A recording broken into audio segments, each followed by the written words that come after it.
Good evening and thanks for joining us for Friday's news. Prime Minister James Marape was in East Sepik Province yesterday. He officiated the launch of the Agriculture Price Support Program for cocoa in the small town of Marape. The Prime Minister was accompanied by senior ministers of the Cabinet. Prime Minister James Marape travelled to Sepik to visit the small town of Marape.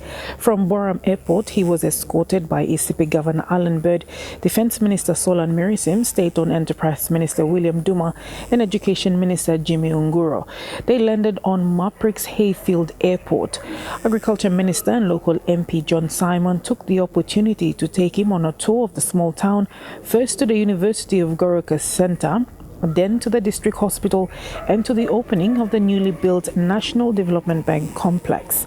Prime Minister was also given the honours to cut the ribbon and open the People's Microfinance Bank. It's a total privilege for a bank to be open. Central Sepik is a very important hub. Marape is a trading hub of vanilla cacao that goes on in the region and embraces the Nuku areas, in fact, Lumi, Nuku, up all the way to Drakike, Ambunti, Dawi, Yanguru, so it's a very important trading hub. This serves well over 300,000 people. There's a melting pot of 300,000 people. It's a really honor and privilege for me to be amongst my colleagues in Lolowata who believes in empowering our people. This is all about this one. Our fight was empowering our people at where they are. It's really honored for me to come here. I look forward to this bank giving more loans to ordinary people and make them go the next mile in their own lives. Congratulations, NDB. I appreciate very much for this kind gesture. Then it was straight to Marape Townfield for the launch of the Agriculture Price Support Program and the announcement of the new commodity buying price. Agriculture Minister John Simon said they have changed the buying price to ensure farmers benefit more from their hard work, especially cocoa. Cocoa buyers now payment owners only come up with him only owning payment only owning this la block cacao blomibla. Now you may come up with him laborers blow.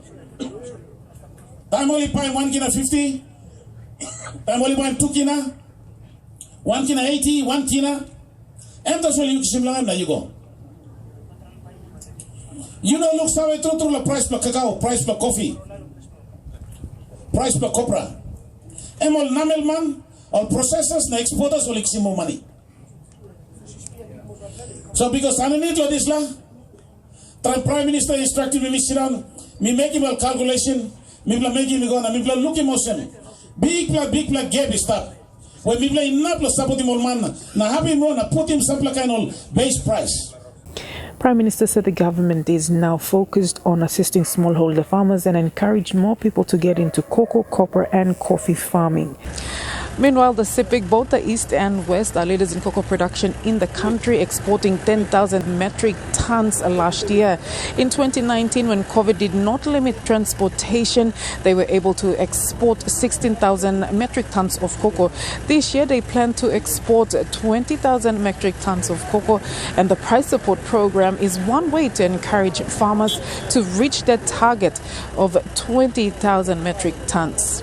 Other measures announced was assisting with freight subsidy for very remote areas, easing the burden of a smallholder farmer with transport cost. But now you blow Marape, lo walk him, slow walk go good. Government blow John Simon, na government blow Alan Bird. Me carry him blow 2 million kina lo government lo support him lo price subsidy blow lo black good la price. So cacao you can kiss him lo good la price. One can to blow coffee, or lo 500,000 kina start blow coffee. Lo salani grand coffee. Arab lo Islam people like exporting more. Time you exporting more, but you make it more forex comes to country long. Make sure that country bring me, you get more money as a result of production bring me at the country. Shamin Poriambeb, National EMTV News. The NCD Central Command will now go into the use of technology to improve policing in the city. NCD and Central Police Commander Anthony Wagambi Jr. says they will be introducing better radio systems and GPS systems in all police vehicles. This is to ensure there is transparency and to gain public trust and confidence in the police. Wagambi also appealed to the public to work together with police to enhance policing in the community. This year we are going to be on a roll. We are into using technology that will be rolled out very, very soon. That's something MedSup and I were working on previously from last year, and the new MedSup will carry on. We are going to go into a new radio system with all our vehicles will be GPS, and we're going to use technology to enhance the policing in the community. So that's a new challenge for us, and I want you to get on with it and roll with it as we go along. We are going to start as soon as possible as of next week. Okay? So now by me transparent la waki work me. Passing below height na waki samda san lokona number then but we will know exactly where everybody is. All right? That's for us to enhance our policing to win the community trust. Community must got trust me. Got confidence me by me stop good one time. Same challenge go back to community too. Community, you too you may stop good one time by you're gonna run float as well. PNG's oil and gas company Kumul Petroleum Holdings Limited is looking to venture into LNG trade and should make some investment decisions later in the year. It plans to build a floating LNG hub where it receives LNG cargo, does regassing, supplies gas at smaller scale, and even generate power to supply to customers. It is now engaging 2 overseas firms to do the designing and engineering to build this floating hub. The contracts to design and engineer a model to be used to build this floating LNG tanker is being awarded to Chiyoda Corporation based in Japan and to Wizon Offshore and Marine based in Shanghai, China, who will compete to design a structure that's fitting for KPHL to use for its proposed business plan. It's a floating regasification, storage and power, all put together on the same vessel. So we can receive LNG tankers alongside it. Itself is an LNG tanker. So it will receive LNG, store it, regas it, and supply gas into the community if they need it, the industries need it, for power generation. Or we can even generate power on that boat, which is the 75 megawatts that we're talking about. The tanker will be based in Leh, and the aim is to supply clean and cheap power to the new Wafi Golpu mine and the Ramuniko mine through its power generation plant on this floating tanker. And that can be used to transport like LNG to Lihir, so they can do a fuel switch, and small LNG tankers can run from Leh to Lihir or run up to Ramu, Niko power plant, the mine, and Leh itself. We can regas it and have a power plant on shore, on the ground, or we can produce power on the boat and give it to them via a short distance of undersea cable, power cable. It also plans to sell LNG from this tanker at a smaller scale to customers who are using high sulfur fuel oil, like Lihir mine. Wafi Golpu is also contemplating high sulfur fuel oil, and Lihir is already producing power using high sulfur fuel oil. With the IMO 2020 coming into force in January of 2020, most of this high sulfur fuel oil should have stopped coming into the country. So we looked at what energy source we can replace these high sulfur fuel oils. Kumul Petroleum Holdings Limited should be able to make a final investment decision in the 3rd quarter of this year, when it will also source partners for this project. Before we reach the FID, we will also bring on partners to partner with us on this, because $500–600 million of exposure is a lot for Kumul, so we want to share that risk. Ruth Rongola, National EMTV News. You're watching National EMTV News. We'll have more stories after the break. Stay with us.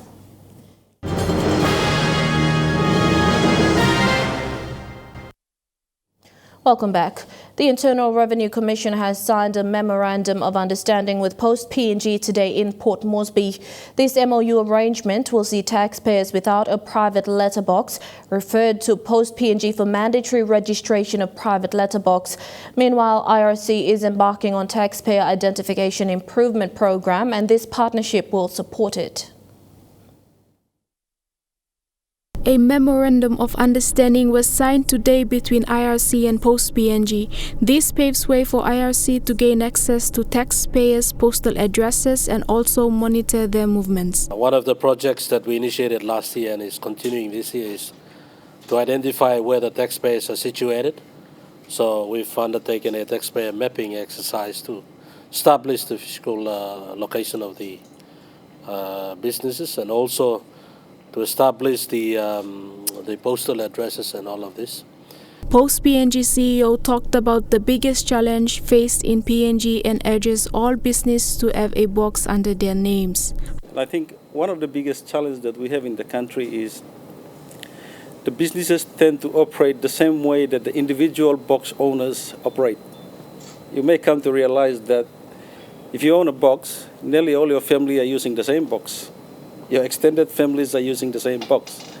So the same concept has been used by the companies and businesses. IRC Commissioner General Sam Coem said Post PNG has useful information that IRC can access through this partnership. He also says with this link they will be able to identify where the taxpayers are situated. As much as possible, we would like to identify taxpayers and their associated postal addresses and the physical addresses as well. So I believe that this partnership will give us the access to compare and collaborate with Post PNG. Post PNG and IRC will no longer accept and allow care-of address by taxpayers. The MOU signing today is a success as both organizations are prepared to work collaboratively. Esther Thailam, National EMTV News.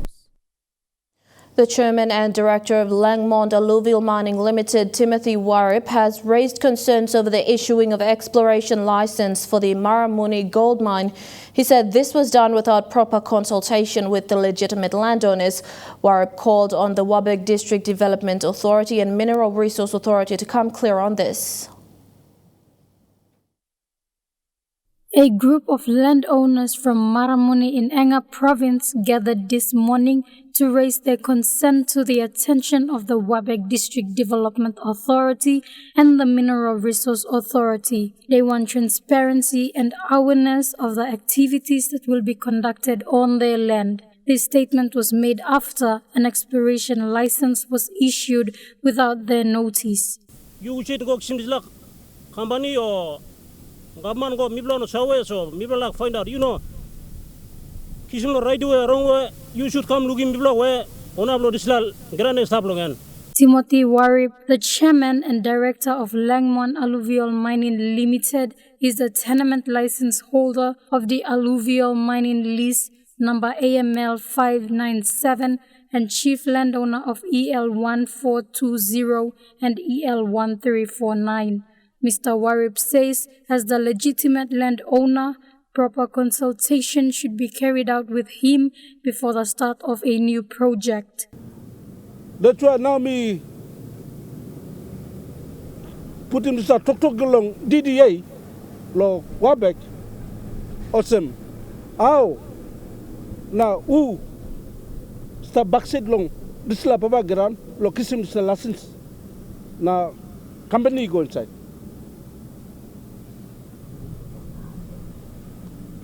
Me yet me probably this black grand na me olim license tab.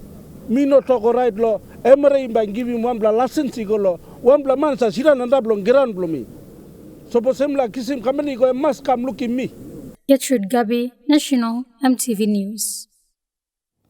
Paradise Foods Limited CEO James Rice says the company's food production was not affected during the COVID-19 crisis in 2020, but the effects of the situation may enable a challenging 2021 for business operations.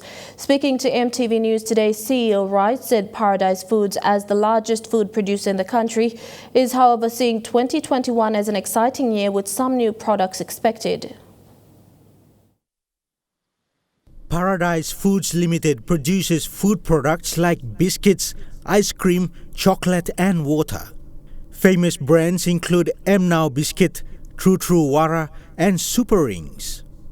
The company produces 12.5 million packets of M-Now biscuit in a month. With Papua New Guinea maneuvering through a tough year for business in 2020 as a result of the COVID-19 pandemic, CEO Rice says PNG's economy is recovering gradually. A lot of countries are having problems with COVID, but we're not, and it is impacting them. And it impacted us a little bit in the first half of last year, but we kind of bounced back. Paradise Foods CEO James Rice describes PNG's current scenario economically as a pothole on a rising road. However, CEO Rice also says that Papua New Guinea has enormous potential given the vast natural resources available. And our company, because we have a value price and we're a known, trustable brand, we did very well in 2020. I think looking forward to 2021, though, unfortunately, I think we're going to have the same year. It's going to be tough. I don't see things that are going to grow the economy, that are going to create a lot of jobs for people. It's going to still be a tough year for everyday Papua New Guineans. And that means for us, we have to work very hard to help our business stay the same or grow. And that's probably true for everybody. According to CEO Rice, the largest food producer in the country attained significant profit in 2020 compared to previous years and is looking to reinvest the profit to grow the business, particularly in terms of purchasing new equipment for its production lines. Dennis Orere, National EMTV News. And now looking at the NASFund market report, the Kina opened unchanged at $0.2850 in the interbank market. At Bank South Pacific, your Kina will buy $0.2775 $0.3518 Australian dollars, $0.22 euro and 28.14 Japanese yen. Looking at commodity prices at New York close, gold is trading lower. Coffee closed lower, cocoa and copper closed higher. Palm oil and copper closed higher, crude oil is trading lower. And on the stock market, the Dow Jones closed at 68.95 points lower. The ASX 200 is trading at 0.084 points higher, and the All Ordinaries is trading at 4.072 points higher. National EMTV News continues with stories making headlines overseas after these messages. Don't go away.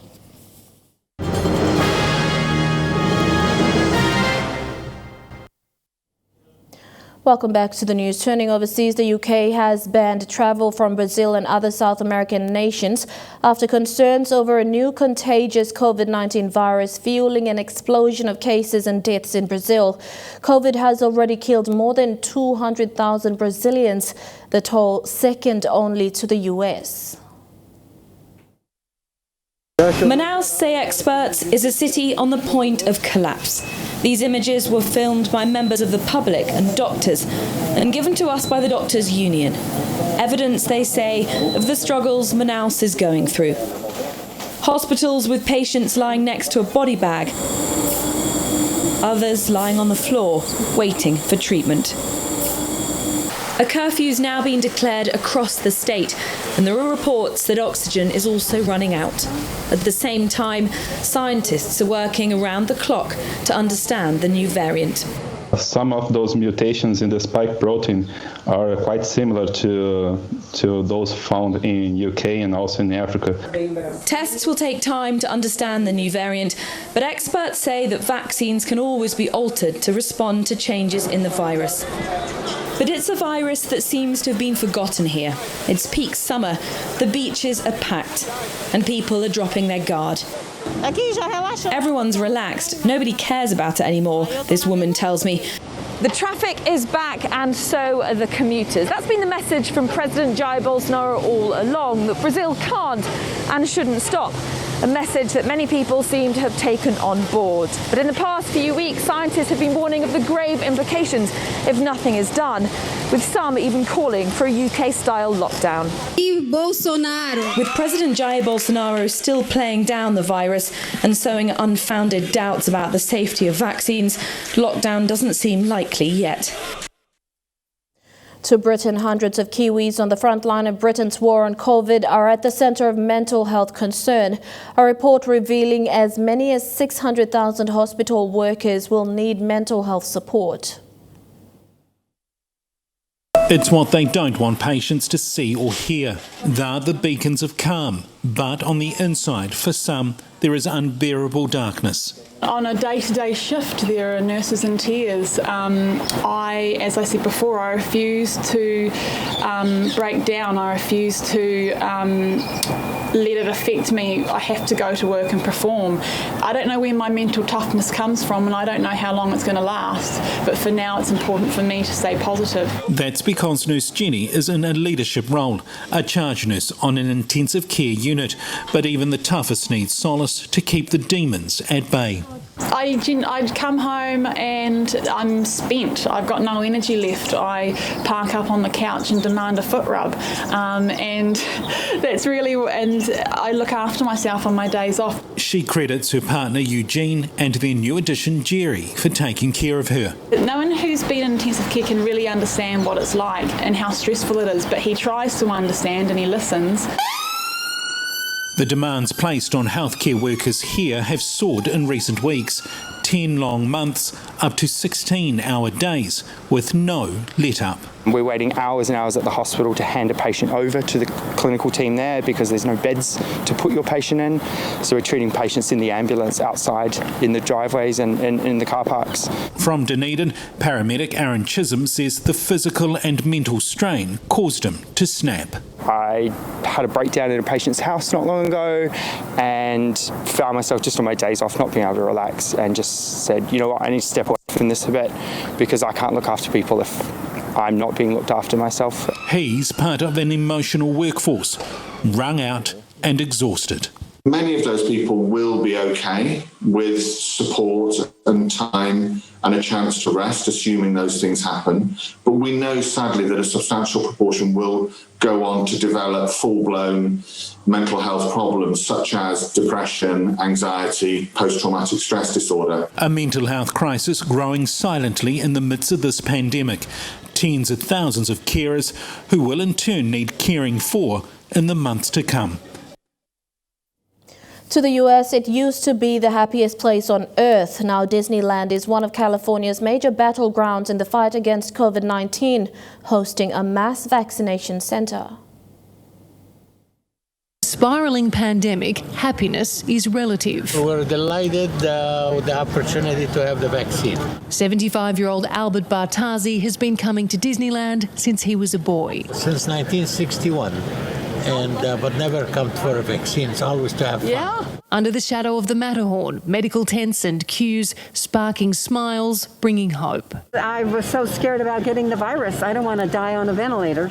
Welcome to Disneyland. On day one, more than 3,000 people received their first dose of Moderna's coronavirus vaccine. Among them first responders, healthcare workers and anyone aged over 65. A massive operation to help combat California's devastating COVID crisis. The state is on track to surpass 3 million cases and more than 31,000 deaths. Today marks an important step in combating COVID-19 and reclaiming our lives. It's my son's birthday today, and I just tell your sister we're going to Disneyland. While the fun part of Disneyland won't be open to the public anytime soon, today marks a new chapter in the park's 65-year history. They're calling this Operation Independence. The goal, to vaccinate every person in this county by the 4th of July. It's one of 5 super sites opening across the state this week, including LA's Dodger Stadium, which will soon host 12,000 vaccinations a day. The Trump administration, heavily criticised for the nation's slow vaccine rollout, has ramped up the program in recent days. More than 10 million Americans have now received their first dose. To New Zealand, thousands packed out Auckland's waterfront as the Prada Cup kicked off. The event proving to be a big moneymaker for Auckland businesses, especially those hard hit by COVID. Judging by the crowds, you would have thought Emirates Team New Zealand was on the water today. Figured out what's the good spot, bring the iPad, bring the speaker, bring the cup of tea, and good to go. We all get into America's Cup, whenever it happens. What team do you want to win? Italian. Oh, cool. I don't know why. I like Italian pizzas. That's why, probably. The few overseas tourists who've travelled here for the Cup, revelling in the freedom. Yeah, it's massive. I honestly have to say that after a couple of days you get used to the normal lifestyle. But if you think back, and of course I speak with friends in Italy and I check the news there, the situation is really bad. Racing fans making the most of the stellar weather. Yeah, maybe get an ice cream or two? Yeah, we've had one. You've already had one.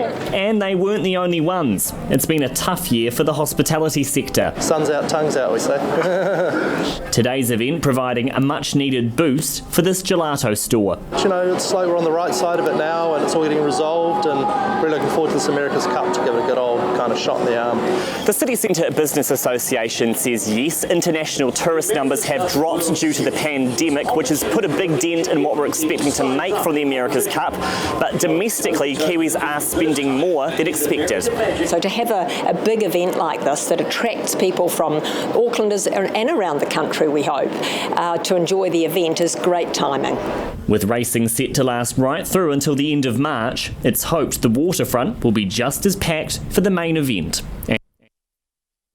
And Chukai Sports is next. Kilawani will join you with the details after the break.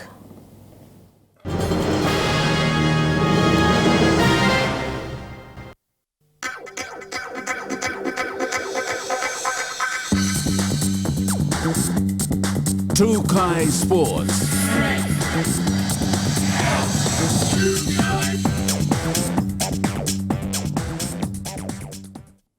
Good evening and welcome to Chukai Sports. The PNG's largest off-season rugby league, Coca-Cola Ipatas Cup, has made history. For the first time, the competition will be played in Como, Hela Province. Yesterday, Governor Philip Undialu with CCIC CEO Sam Coim launched the two-day competition. The Hela leg CCIC will kick off today with 12 teams split into two pools to play 3 rounds.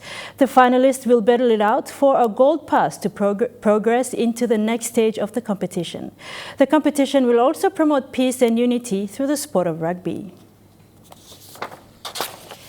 Central Dabari's pursuit for a better season yet has transcended into a development priority with support from the Central Provincial Government. Following the success of the Governor's Nines hosted late last year, the Central Dabaris will now host the Dabaris Unity Tour.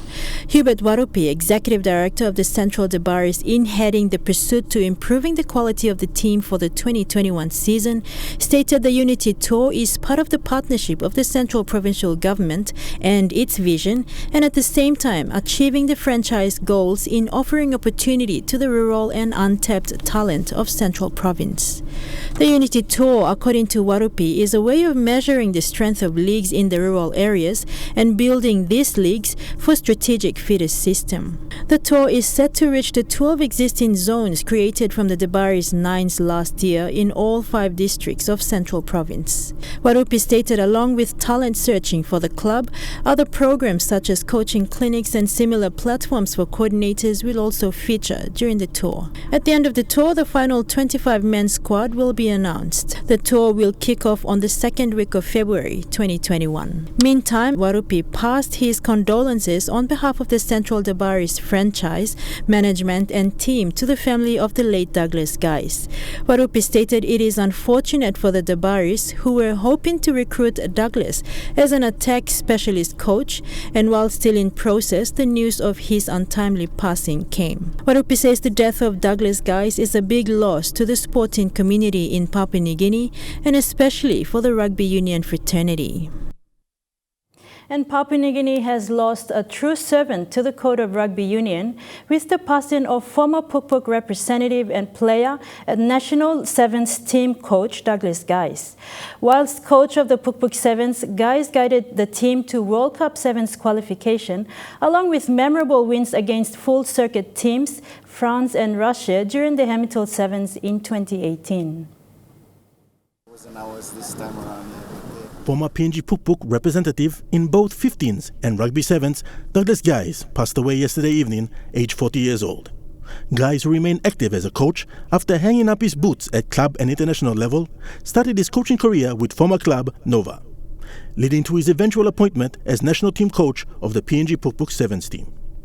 Despite the limited corporate support for the team, coupled with the political infighting at the executive level experienced by the PNG RFU in recent years, Guise in the Pukpuk Sevens team were able to achieve outstanding results, most notably qualifying for the World Cup Sevens in San Francisco in 2018. With Guise at the helm, Pukpuk Sevens were regular participants at the Hong Kong, Sydney and Hamilton legs of the HSBC World Rugby Sevens Series. Guise devised a unique plan for the Pukpuks, preferring a less confrontational style of play as he utilized the players' speed and smaller size to the team's advantage. Huxley Lovai, Chukai Sports. And Chukai Sports continues with more stories after the break. Stay with us. Chukai Sports. Welcome back to Chukai Sports. To the American Cup. 3 weeks ago, they could barely get on their sails. Today, they couldn't be caught. The previously winless enormous Team UK defied expectations to sweep the opening day of the Prada Cup.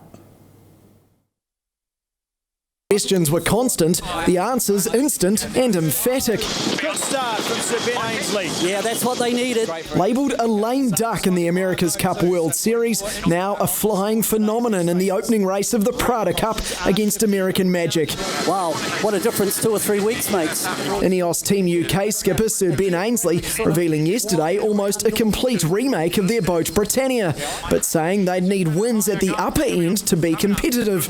Well, 14 knots isn't howling, but it's clearly enough. They're showing off now. So what's the difference? What a different foil that is compared to what we saw last time. Obviously, a lick of paint, that's helped a lot. Different tips as well, slightly different wing tips on there, and different flaps. The Brits leading from the start and extending at nearly every mark, hammering the Americans by 1 minute and 20 seconds for their first win on the water. Awesome job, guys. Well done, guys. Nice work, guys. It feels a little bit better than 6 losses or whatever it was. So, yeah, we left a little bit late, but managed to find the pace when it counts on time. Reason to celebrate, even more so with wins increasing for race 2 against Luna Rossa and again at the start. 2 perfect starts for Ben Ainsley. He's just having a ripper of a day. For the second time, the Brits building a lead. The pressure getting to the Italians with forced mistakes seemingly killing their chances. Oh, touchdown by Luna Rossa. Wind shifts brought them back into it briefly on the third leg, but Ainsley could dictate from out in front, and as quickly as it closed up, the lead ballooned back out.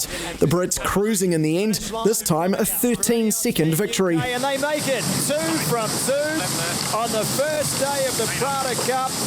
It is extraordinary. Despite that perfection, Ainsley tempering expectation. The lighter stuff, we've still got a lot of work to do, and that's really what we're focused on. Considering this turnaround, anything's possible. And to cycling, it was another scorching day as the New Zealand Cycle Classic passed the halfway mark in today's race. For 2 overseas riders who have been stuck in New Zealand, has been a huge silver lining for them. A long way from home. Selfishly, it's been awesome to be here, and we can train and we can race. And it might be just what Adrian Hedgevari needs for his Olympic ambitions. I think anybody who's within a sniff of going, it's what they're thinking about. The American track cyclist is a multi-time national champion who's on Team USA's long list for Tokyo.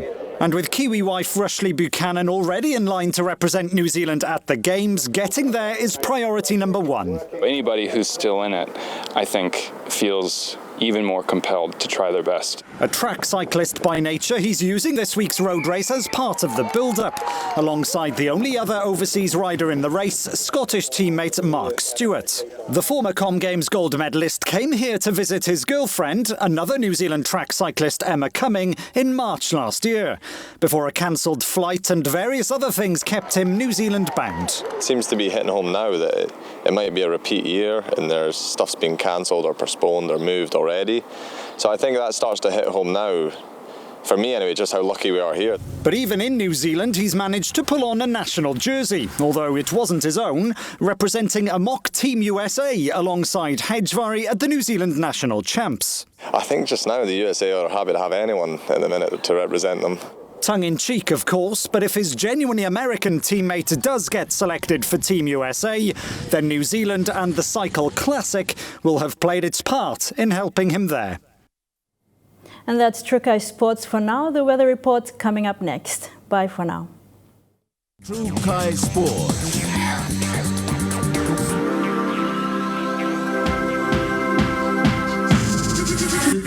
True Kai Sports.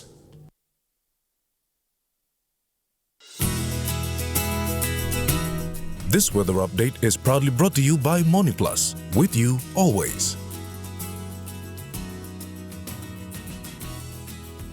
A look at the weather forecast for tonight and tomorrow in the southern region.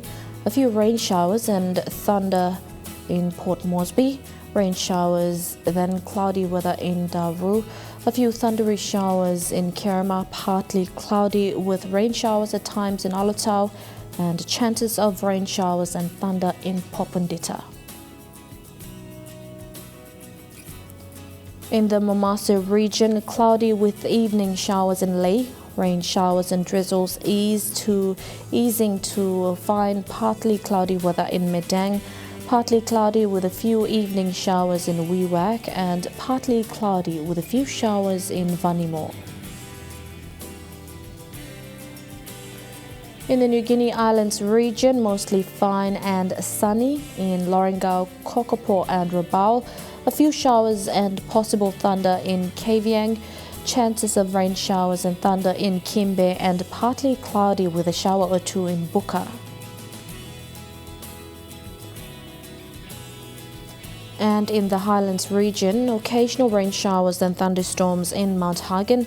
Cloudy with rain drizzles, then morning fog in Goroka and Kundiawa, cloudy periods with rain showers and drizzles in Mendi and Wabeg.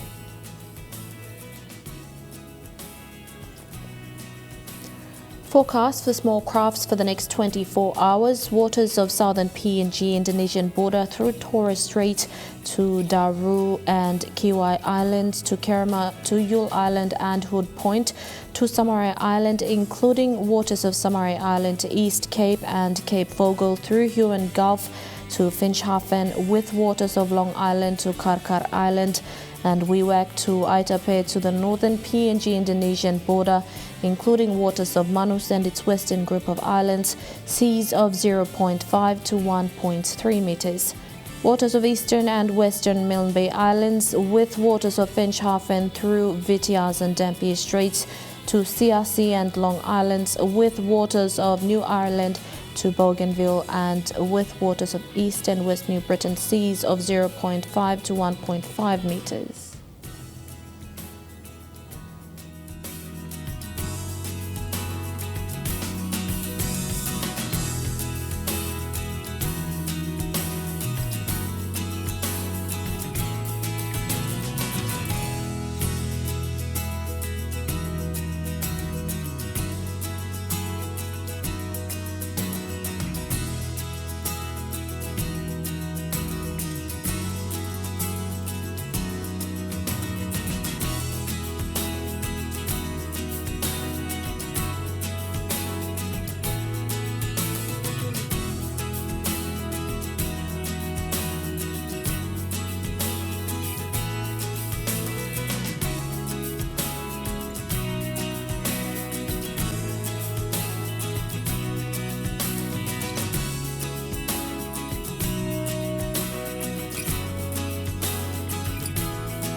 A look at the ocean forecast for PNG areas in the Coral Sea.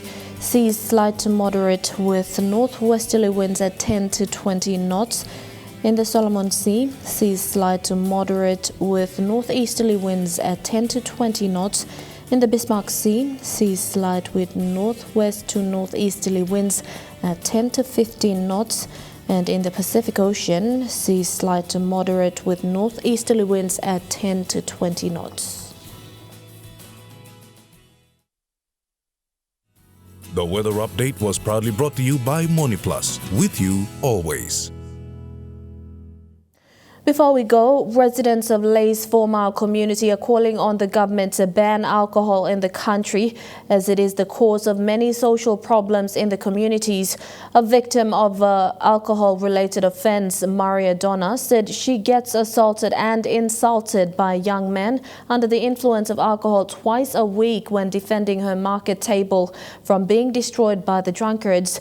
The residents said the police can't do much because of the limited manpower and logistic support. Lay's 4 Mile community is another common area in the city that daily faces problems related to alcohol abuse. Kaino se one bla beer walking na talk. Kerosene beer or kaino sem. One bell beer. Display cost him lick money. And then me looking more man will buy one plat, drink him can drink 8 plow or 7 plow, 5 plow man, but still beer basta bed na spark long and big plat true. And tap long me looking me all walking plenty heavy too much. Inside lo market to me bla sabon drink bag and bagra plenty property blo me bla. Me bla no sa sendan good lo table, sleep good inside the house. Every come house fight every day, no got good la sit down kai. Mi plus a bel pen lo. Des la contribution mi plus working market na bungim lo school fee kinini o. One heavy problem blowing player. Mi plus a rousing kind heavy work lo come inside. 4 Mile community is in the vicinity of the 3 Mile Police Command, headed by Police Station Commander Sergeant Graham Boram. Complaints of alcohol-related issues are reported daily here at the 3 Mile Police Station. I need the leadership long. Police Commander Mr. Graham and Mr. Passing Blangem lo luksave na like him na talk lo narablaman kuplaman or kupla meri or one we bring him calm la attention Blangem whether I'm causing trouble whether I'm cooking paiwara whether I'm smoking or amigo one but lo sambla kind way all same and me minimize risk. Na me bring a community come close to the police na police go close to the community na leader man walk one time na having a problem and finish na me moving. However, police find it difficult responding to all the complaints due to the lack of manpower and resources. Community and police in partnership program is very effective, but we have a lack of logistic supports. Like we need manpower in police force to increase, and then by come out and move around the settlement, 2 mile, 3 mile, 4 mile equal same, la katem da law and justice. Now, time this like you know what now logistic supports for police manpower and one big difference here in the community we work for. Therefore, me assume that me like him also. Police department must increase in manpower, especially the work for because work for him center of the economy and but flow inside the city. Therefore, now me like him also. So, what time we call authority, we say me alright long increase him or decrease him, and start all yet. But law and order system inside long work for plan something and me cut down. Now plan something where me like in partnership relationship build up. Therefore, we minimize the risk. When there is no relationship, we see things doesn't go beyond to the control na kind of sense or me like him has me looking. The people are calling on the leaders in the government to seriously come up with measures to control the consumption of alcohol. Assistab no government lo pabonuni. Assistab no government lo pabonuni why me talk. Government lo pabonuni lo bloni no strong. Bibo time lo white man lo bloni strong.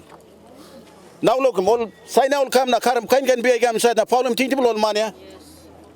Now government lo Papua New Guinea me talk emino strong we talk why all you make a plenty resource. You know government work him all Islam no drink brewing up, drink fire stable all in up lo feasible work here. All no got work blown. All piney money now. All piney money no pine kai. Lord slash look all cooking fire waraya or salimia. Na saina tulugum government lo Papua New Guinea strong was a malum country. Or some na saina come inside na bring him kind can something come inside of Papua New Guinea. Because this like reason us, we talk some government of Papua New Guinea, you know strong. Law you know strong. Violations of law, importing all drinks or some alcohol come inside. This like some people drink some. Minus have all authority or talk right name come. Emol just put in the container na salim nothing come old man buy na drink mi blano save.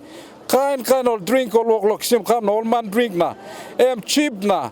Alcohol percentage blame big blood too much. Old man no save no just drink anyhow na. Some blood die, some blood long. Some blood tries put on around the market but all no save one something will make him. After long all sober now mi blood talk him all. You make him also, you make him also. But suppose this like passing them stuff this like community but suppose government can help him mi blood long.